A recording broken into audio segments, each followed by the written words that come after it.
우리 동네 성서학당 나는 학자다. 송민원 목사님의 욥기 제3편 지금 시작하겠습니다.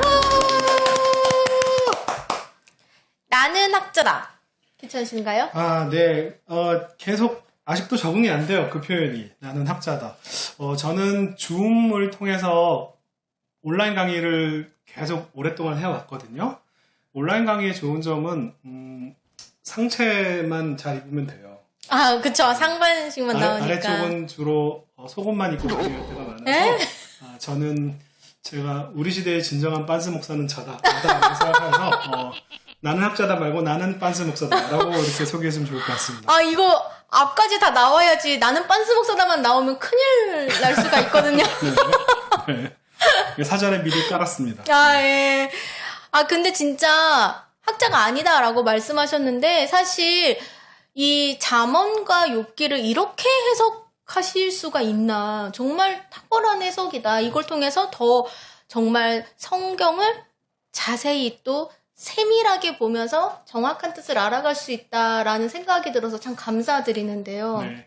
제가 스스로 학자라고 생각하지 않는 이유 중에 하나가 가장 중요한 이유가 학자들은 학자들 세계에 중요한 문제들이 있어요. 또 다루는 방식들이 있고요. 근데 저는 그게 저한테는 별로 중요한 문제가 아닌 경우들이 참 많았습니다.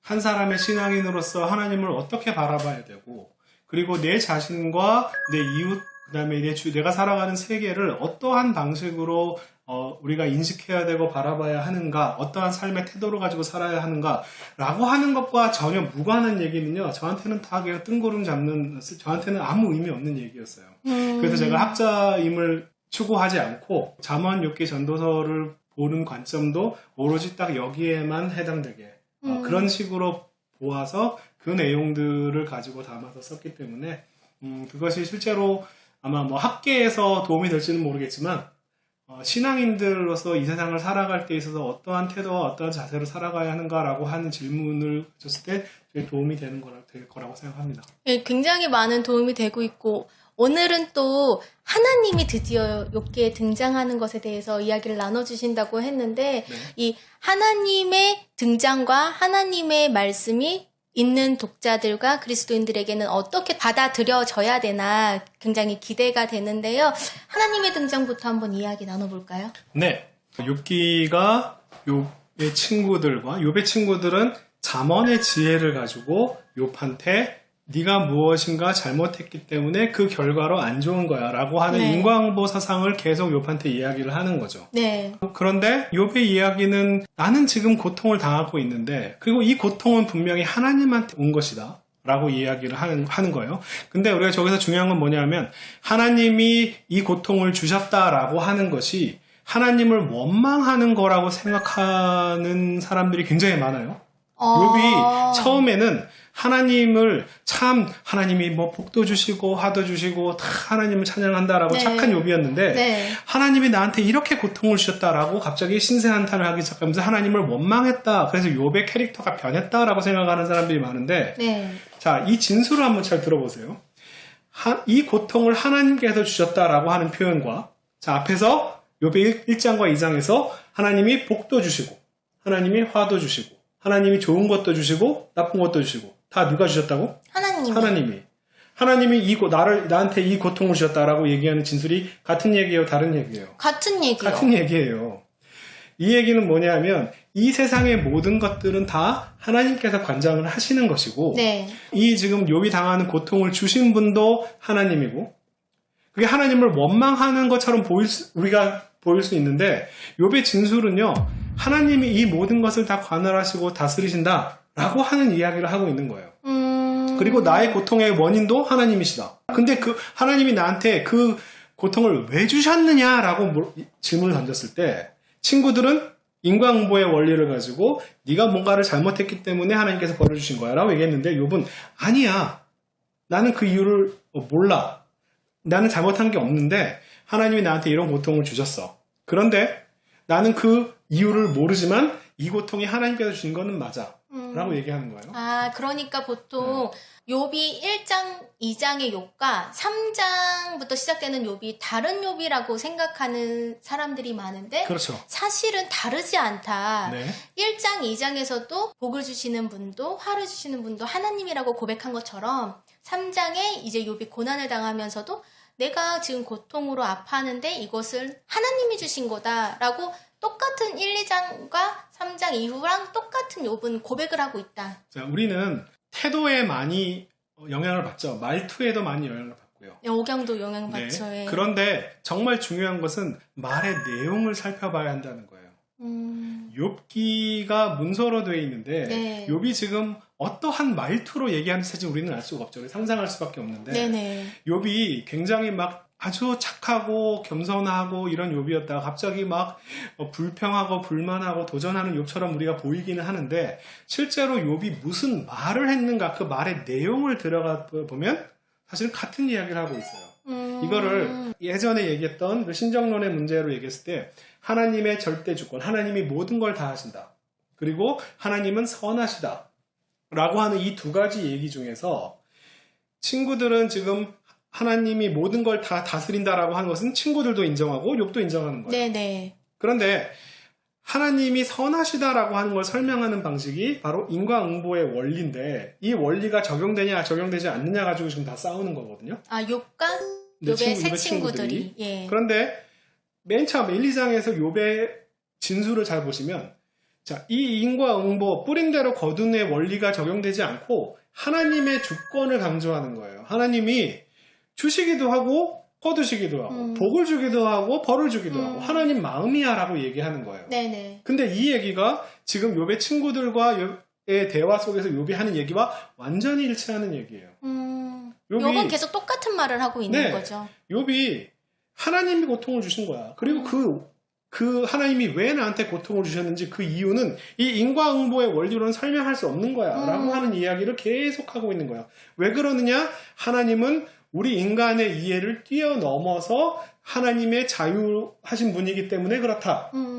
이 얘기가 맨 처음에 얘기했던 주시는 분도 하나님이고 거두시는 분도 하나님이고 같은 얘기예요. 다. 실제로 욥의 1, 2장의 욥은 착한 욥처럼 보이고 욥의 3장 이하의 욥은 굉장히 화내고 불평하고 원망하는 욥처럼 보이지만 실제로 욥이 무슨 말을 했는가라고 하는 내용으로 들어가 보면은 결국 같은 얘기를 하고 있어요. 같은 얘기다. 네. 거기다가 더 나아가서 좀만 정리를 하면은 사실 욥은 하나님이 나에게 이 고통을 주셨는데 친구들 너희 셋이 말하는 인과응보의 사상으로 나는 벌을 받지 않았어. 그럼 친구들이 그럼 뭔데? 너 그래서 받은 거잖아 하니까 욥은 그건 나도 몰라. 하지만 주시는 분은 하나님인 건 알아. 여기까지가 이야기한 게 욥과 새 친구들의 네. 이야기다라고 이해하면 되죠. 네. 그래서 이렇게 논의가 진행될 때에 네. 결국은 이제 하나님이 짠 나타나가지고 드디어 하나님이 드디어 이 모든 문제 친구들과 욥의 사이의 논쟁을 해결할 수 있는 천상회의를 주재하신 네. 하나님이 딱 나타나서 이제 말할 차례가 딱 됐어요. 그러면 독자들은 뭘 기대하냐면 이제 누가 뭘 잘못했고 누가 뭘 잘했고의 이야기를 이제 하나님께서 결판을 딱 내리시겠구나. 네, 왜 라고 고통을 기대를 줬는지를 말씀해 주실 것 같아요. 그렇죠. 욥이 뭐 잘못해서 벌을 준 거야. 혹은 아니야. 네. 라고 하는 걸 분명하게 얘기해 주시면 되는데 네. 하나님이 굉장히 엉뚱한 얘기를 합니다. 어떤 이야기를 하시죠? 갑자기 난데없이 욥한테 야, 내가 천지를 창조할 때에 여기 있었던 사람 있어? 누가 같이 있었냐? 아무도 없죠. 그리고 저 깊은 바다, 사람이 갈 수 없는 저 깊은 바다에 너 가본 적 있어? 없죠. 네, 이 얘기를 갑자기 하시면서 갑자기 야생동물 얘기를 줄줄이 늘어놓습니다. 이게 하나님이 딱 나타나서 한 번에 그렇게 오랫동안 진술하신 내용이 성경에 그렇게까지 많지는 않은데 아주 중요한 구절이죠. 하나님이 드디어 나타나서 뭔가를 말씀하시는 내용이 갑자기 낙타 얘기하고 타조 얘기하고 갑자기 독수리 얘기하고 네. 하나님이 그럼 다양한 이야기를 하셨다고 하는데 직접 성경 본문을 좀 찾으면서 읽으면서 또 우리가 목사님의 강의를 들으면 더 이해가 잘 될 것 같아요. 네, 욥기 38장부터 이제 하나님이 등장하시죠. 네, 욥기 38장 제가 한번 찾아오겠습니다. 네. 네, 욥기 38장 1절에서 5절 제가 좀 읽어드리도록 하겠습니다. 그때 여호와께서 폭풍우 가운데에서 욥에게 말씀하여 이르시되 무지한 말로 생각을 어둡게 하는 자가 누구냐? 너는 대장부처럼 허리를 묶고 내가 내게 묻는 것을 대답할지니라. 내가 땅의 기초를 놓을 때에 내가 어디 있었느냐? 내가 깨달아 알았거든 말할지니라. 누가 그것의 도량법을 정하였는지 누가 그 줄을 그것의 위에 띄었는지 내가 아느냐? 예, 이렇게 말씀하셨네요. 네. 그래서 이 지금 내용이 우리가 표현들을 보면은 욥이 하나님께서 욥에게 말씀하시고요. 네. 그렇죠? 그리고 야 그걸 네가 아니? 너 이렇게 알아? 해서 마치 욥을 꾸짖는 것처럼 그렇게 보이죠 말투가 그죠? 조금 다그치시는 것 같아요. 그렇죠. 너 알아? 너 이거 알아? 네. 그래서 이렇게. 네. 네. 자 근데 질문을 한번 잘 생각해 보세요. 질문의 내용이 뭔지. 질문의 내용이요? 천지 창조할 때 네가 어디 있었느냐? 자 하나님이 천지 창조할 때 사람이 있었나요 없었나요? 없었죠. 그렇죠. 당연히 욥은 있었나요 없었나요? 당연히 없었죠. 없었죠. 욥만 없었나요? 아니요? 전부 다죠. 네. 이것을 욥기에 등장하는 모든 사람들도 하나님이 천지 창조할 때 없었어요. 욥의 새 친구들도 없었고, 예. 그렇죠? 그 다음에 또 읽는 독자인 우리도 존재하지 않았던 시기를 얘기하고 있는 거예요. 지금 네. 하나님이 욥에게 이야기를 하는 것처럼 보이지만 그 말의 내용은 욥한테만 적용되는 이야기가 아닙니다. 모든 인간한테 다 적용되는 얘기예요. 자, 그 다음에 5절부터 나오는 이야기. 자, 누가 이 세계의 도량법, 누가 그걸 정했는지, 그 다음에 이 세계를 누가 줄 위에 묶어서 이 공중에 매달아 놓았는지. 이 질문이 어려운 질문입니까? 자, 누가 이 세계의 법칙을 정했고, 누가 이 세상의 모든 걸 창조했습니까? 하나님이요. 그렇죠. 그게 어렵지 않죠. 어려운 문제가 아니에요. 네. 욥이 모르는 대답이 아닙니다. 욥도 다 아는 대답이에요. 근데 왜 하셨죠, 하나님이? 그렇죠. 이 내용이 중요한 거예요. 그러니까 욥을 마치 윽박지르는 것처럼 하는 태도에 하나님이 욥의 멱살을 붙잡고 이놈아 네가 그걸 알아라고 이야기하는 것처럼 보이긴 하는데 실제 내용을 들어가 보면 뭐냐면 하나도 어려운 이야기가 아닙니다. 아, 그러니까 지금 말투나 이러한 상황에 이해를 하지 말고 이 내용이 무슨 내용인지 무슨 말을 하고 계시는지 그렇죠. 집중하면은 네. 욥에게 하나님이 다그치게 말하는 것이 아니라 사실은 욥과 욥의 옆에 있는 친구들 또 읽는 독자들 우리 모두에게 말씀하시는데 이 세상 누가 지었니? 라고 물어보시는 거다라고 이해해도 그렇죠. 되는 건가요? 전혀 그 어려운 대답도 아닙니다. 네. 우리가 욥의 1, 2장과 욥의 3장 이하의 욥이 말하는 태도가 다를 수는 있지만 실제 말의 내용은 똑같아요. 네. 우리의 주목할 것은 무슨 말을 하느냐예요. 마찬가지로 하나님이 등장해서 하나님이 욥을 윽박지르는 것처럼 이야기를 하지만 결국은 하나님이 하시는 말의 내용이 뭐냐를 파악하는 게 가장 중요합니다. 하나님의 말의 내용이 뭐냐면 첫 번째, 모든 건 내가 다 했다예요. 당연한 대답이죠. 네. 그죠?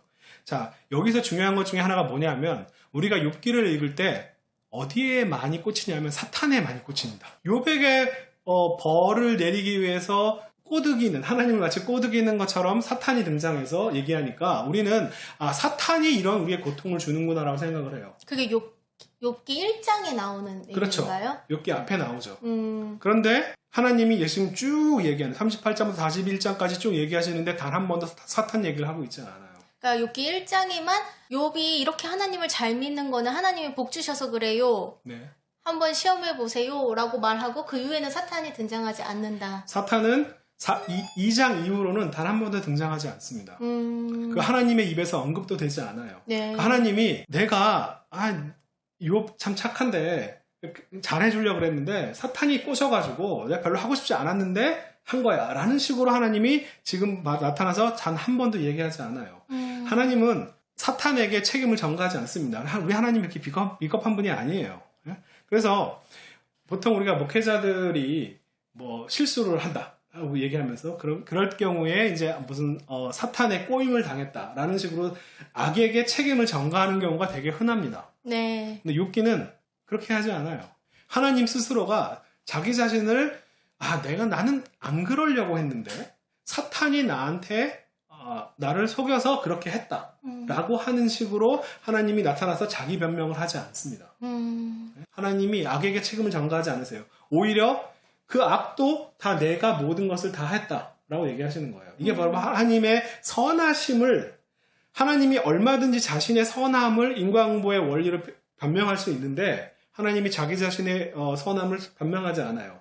인과응보 원리가 아니더라도 사탄을 들어가지고 얘가 날 꽂아도 그랬던 거야 라고 하는 식으로 자신의 선함을 변명할 수 있는데 하나님은 전혀 그런 얘기를 하고 있지 않아요. 오히려 왜요? 내가 다 했다라고 하는 절대 주권을 강하게 얘기하십니다. 그러면은 사탄이 이런 말을 해서 내가 욥을 시험을 했는데 사실 이거는 사탄이 나를 꼬드겨서 그런 거야 라고 말씀하지 않으시고 걔가 그런 말을 했고 그래서 내가 욥에게 벌을 줬어. 그거는 내가 한 거야 라고 말씀하신 건데 이게 어떻게 하나님의 선하심으로 연결이 되는 거죠? 하나님의 선악이라고 하는, 하나님의 선하심이라고 하는 것을 인과응보의 원리로 설명하고 있지 않은 거예요. 하나님의 선하심을 오히려 침묵을 하고 있는 거예요. 하나님의 진술 중에 욥기 38장부터 41장 중에 하나님이 나타나서 하시는 말씀의 가장 핵심 내용은 뭐냐면은 모든 것은 내가 다 했다. 그 다음에 두 번째로는 뭐냐면 인간의 영역을 벗어난 공간들이 많이 있다. 그래서 야생동물들에 대한 예가 굉장히 많이 나오죠. 39장 1절에서 4절까지 읽어드리겠습니다.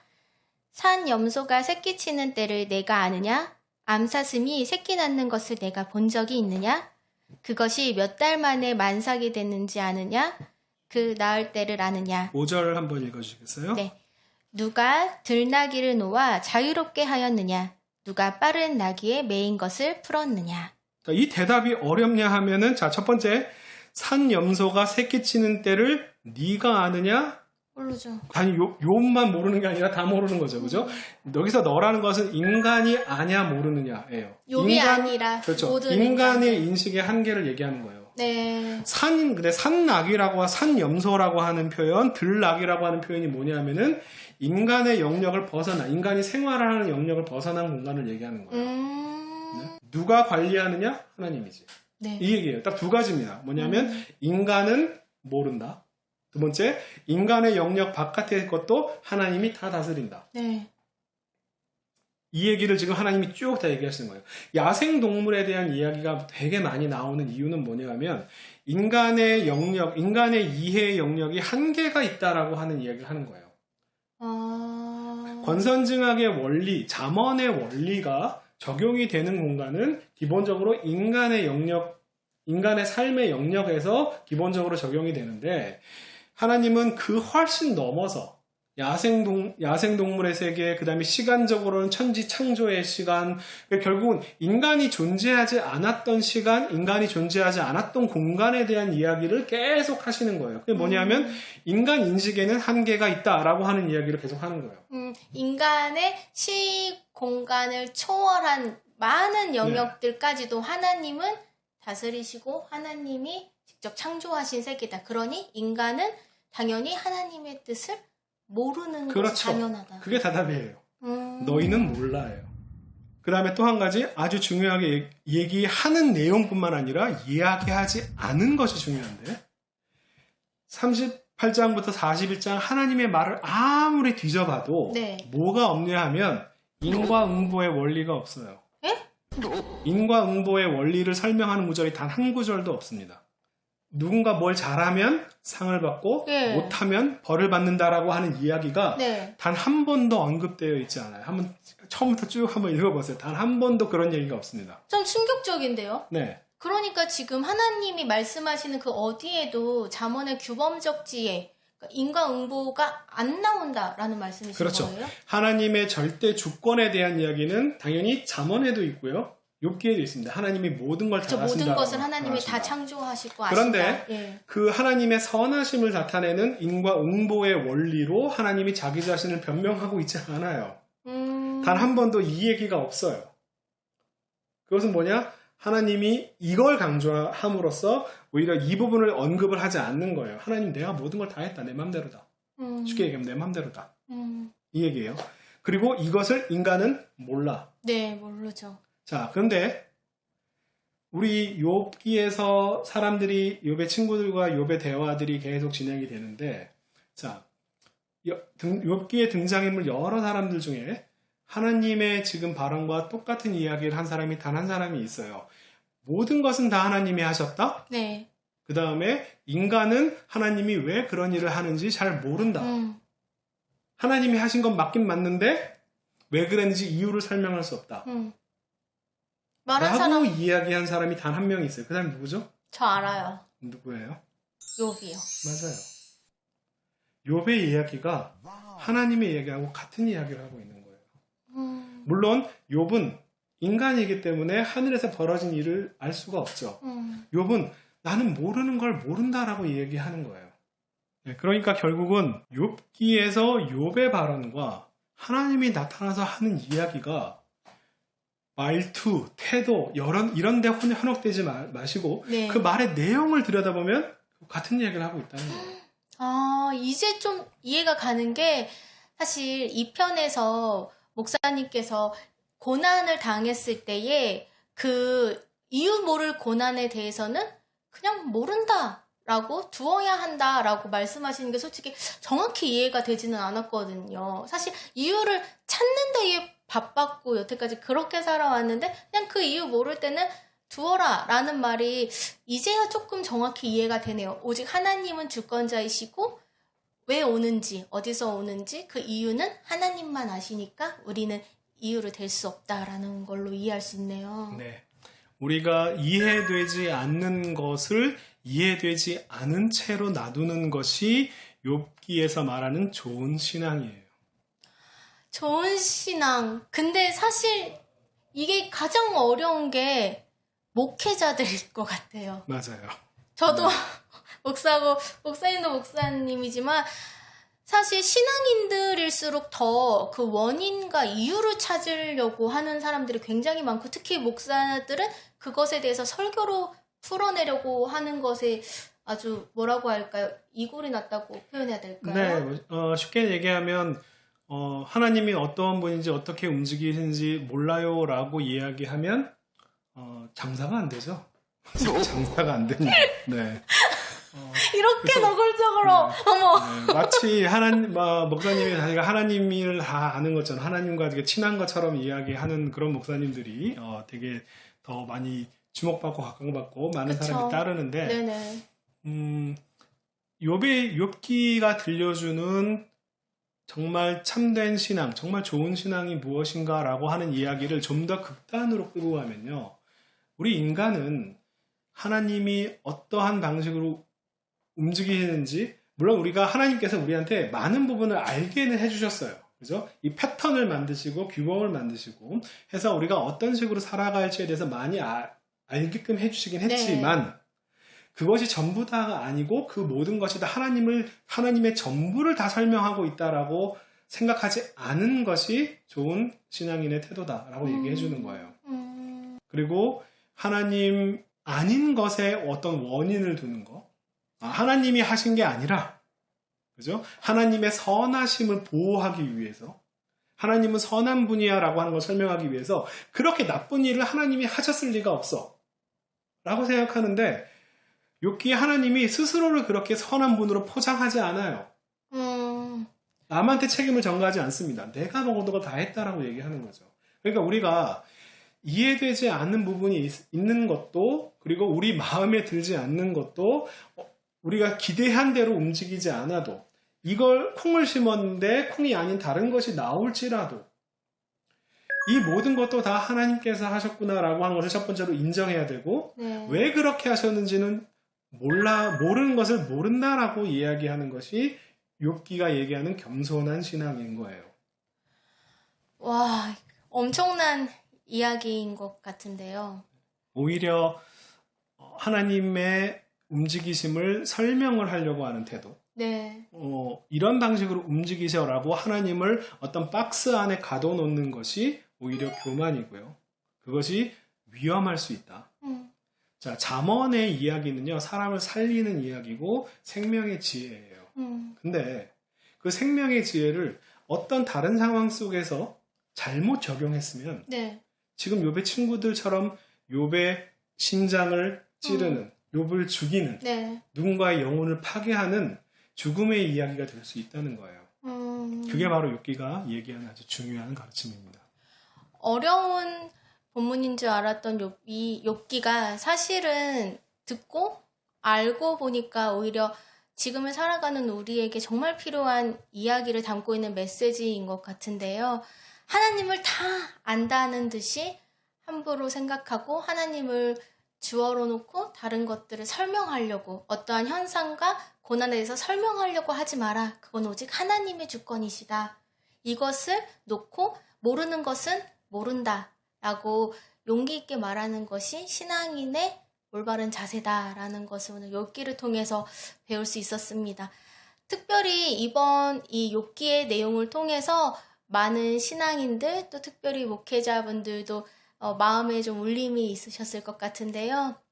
모르는 것은 모르는 채로 하나님의 주권 아래 내려놓는 우리들이 되기를 원하면서 이제 마지막 시간만 남겨두고 있어요. 욥기 마지막 시간에는 어떤 내용을 저희들에게 나눠주실 건가요? 다음 시간에는 욥이 과연 회개했을까? 욥이 과연 회개했을까? 라고 하는 얘기를 다뤄보도록 하겠습니다. 네, 그러면은 4편을 기대하면서요. 이렇게 쉽고 좋은 욥기 강의 계속 듣고 싶으신가요? 그렇다면 여러분들 구독 뭐죠? 구독은 예의입니다. 좋아요는 뭐죠? 좋아요는 인격입니다. 좋아요와 구독 꼭 눌러주세요. 돈 드는 것도 아니에요. 손가락이 부러지지도 않습니다. 누르세요. 다음 편에서 뵙겠습니다.